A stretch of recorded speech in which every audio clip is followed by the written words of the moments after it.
Hello everybody. आज की जो मेरी वीडियो है वो ड्राइविंग पे होगी और ड्राइविंग कैसे आपको हेल्प कर सकती है कि आप एक मेंटल मास्टरबेशन वाले रट को एस्केप कर सकें, उसके बारे में होगी। बेसिकली इस वीडियो की इंस्पिरेशन मेरा एक दोस्त है जो कि 22 साल का हो चुका है और उसको ड्राइविंग नहीं आती। और क्योंकि उसको ड्राइविंग नहीं आती, ड्राइविंग बेसिकली ना करने का उसका जो है रीज़न वो एक ही है कि वो सारा टाइम अपने फ़ोन में गुम रहता है और उसके घर पे जो ड्राइवर वगैरह हैं वो मतलब गाड़ी बाहर लेके जाके उसके सारे काम वाम कराते हैं, उसको पिक एंड ड्रॉप दे आते हैं। ये एक ऐसी चीज़ है जो कि मैंने ना सिर्फ उसमें बल्कि अपने एक दो और दोस्तों में भी नोट की है। तो to any guy who is like 16, 17, 18, driving करने वाली जो नॉर्मल मतलब जहाँ पे लड़के शुरू कर लेते हैं, मैं लाइसेंस बनने की बात नहीं कर रहा, लेकिन जहाँ पे लोग नॉर्मली ड्राइविंग शुरू कर लेते हैं, अगर कोई ऐसा देख रहा है जो कि मतलब मेंटली एक रट में स्टक है और अपने घर में ही रहना चाहता है और सारा टाइम अपने फ़ोन पे रहता है लेकिन बाहर नहीं निकलता, उसको ड्राइविंग जो है वो बहुत ज़्यादा हेल्प कर सकती है। क्यों? क्योंकि मेंटल एक उस रट को एस्केप करने के लिए सबसे बड़ा जो एसेट है वो ये है कि आप अपने प्रेजेंट मोमेंट में रहें। Driving helps you stay in the present. Why? क्योंकि अगर आप ड्राइविंग करते हुए माइंड आपका इधर उधर वॉन्डर हो गया, आप अगर अपनी उस एक छोटी सी दुनिया में ट्रांसपोर्ट हो गए, तो आप कहीं ना कहीं गाड़ी मार देंगे। फ़ोन का टूटना और गाड़ी का क्रैश होना, ये दो सबसे बड़े दुख हैं जो कि ड्राइवर है या कोई और है उसको बड़े बुरे लगते हैं। ठीक है ना? अपना फ़ोन और अपनी गाड़ी तो सबको पसंद है, ना कोई चाहता उसका फ़ोन गुम हो, ना चाहता उसकी गाड़ी क्रैश हो। ठीक है ना? गाड़ी अगर आप मतलब चलाते हुए माइंड आपका इधर उधर कहीं वॉन्डर कर जाएगा तो आप लाजमी क्रैश करेंगे, आप ओवर थिंकिंग करेंगे, आप बार बार अपने आप को मतलब इधर तो आप मतलब स्टक हो जाएंगे अपने दिमाग में कि यार मैंने कहीं क्रैश कर दी तो पता नहीं क्या हो जाएगा, या फिर आप ड्राइव करते करते अगर आपका दिमाग कहीं इधर उधर चला जाता है और आप प्रेजेंट मोमेंट में नहीं रहते हैं तो भी गलती करने के चांसेस बहुत ज़्यादा हैं और क्रैश गाड़ी के होने के चांसेस बहुत ज़्यादा हैं।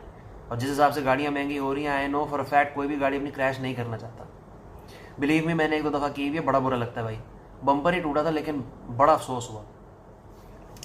तो ड्राइविंग जो है वो आपको एक प्रेजेंट मोमेंट में रहने में बड़ी हेल्प करती है, क्योंकि बेसिकली ओवर थिंकर्स की जो प्रॉब्लम है ना, या people who are lost in their own world, इन सब की जो एक प्रॉब्लम है वो ये है कि ये प्रेजेंट मोमेंट में नहीं रहते हैं। इनसे कोई बात करना शुरू करे तो ये अपना दिमाग में ना कहीं चले जाएंगे and then they start mouthing whatever they're thinking about. ये मेरा भी प्रॉब्लम रह चुका है और ये एक अच्छी चीज़ नहीं है, क्योंकि फिर अगले को लगता है कि यार ये अगला मेरी बात ही नहीं सुन रहा।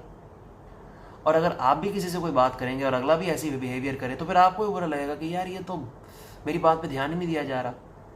एवरीबडी लाइक्स कि भैया आप अगर कुछ कह रहे हैं तो उसकी सुनी जाए।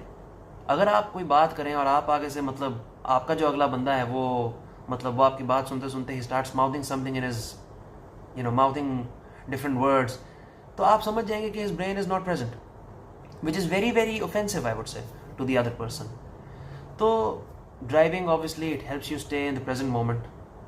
सेकेंड ऑफ ऑल, आप मतलब quick decision making, spur of the moment decision making आपको मतलब ड्राइविंग में करनी पड़ती है, क्योंकि ओवरटेक भी जल्दी से करना पड़ता है।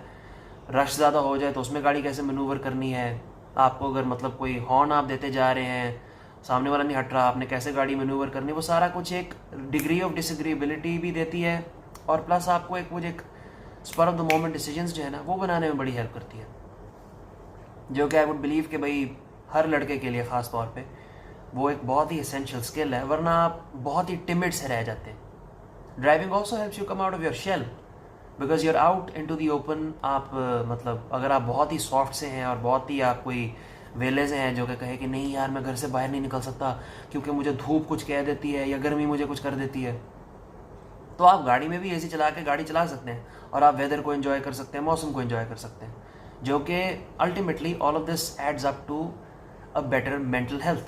ठीक है ना? You are more outgoing, you are more confident, you've developed a very essential skill, and you've also practiced something which helps you get out of your mental rut. Driving cannot be done with a very distracted mind. If you're very easily distracted while driving, you are very very prone to make mistakes. आप ये नहीं करेंगे, गलतियाँ करेंगे, तो आप गाड़ी कहीं ना कहीं क्रैश करेंगे और फिर मतलब मिनिमम खर्चा जो है वो 15,000 से 18,000 से शुरू होता है और फिर जिस हद तक जाता है ख़ास तौर पे आजकल की इकोनॉमी में, वो सब जानते ही हैं। तो to anybody who watches this, I would like to believe कि भाई ड्राइविंग जो है वो आपकी बड़ी हेल्प करेगी।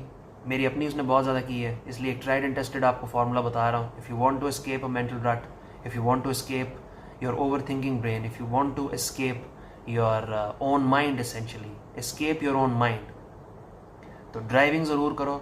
गाड़ी है, बाइक है, कुछ भी है, लेके उस व्हीकल को रोड पे निकलो. बहुत मज़ेदार स्किल है, बहुत फ़न है. आप 2-3 दिन में ही, मतलब अगर आप कंसिस्टेंटली इसको प्रैक्टिस करते रहोगे तो ये आपके बहुत फ़ायदे की चीज़ होगी. और ऑब्वियसली जो फिज़िकल इसके बेनिफिट्स हैं रियल वर्ल्ड में वो तो हैं ही, बाकी आपके इंटरनल जो बेनिफिट्स होंगे आपके माइंड सेट शिफ्ट में, आपके मेंटली जो भी सिचुएशन आपकी है उसको बेहतर करने में ये आपके बहुत ज़्यादा हेल्प करेगी. So anybody who doesn't drive yet, driving शुरू करो. ख़ास तौर पे अगर आप एक लड़का हो, ज़रूर ड्राइविंग करो, आपके बहुत ज़्यादा ये चीज़ काम आएगी.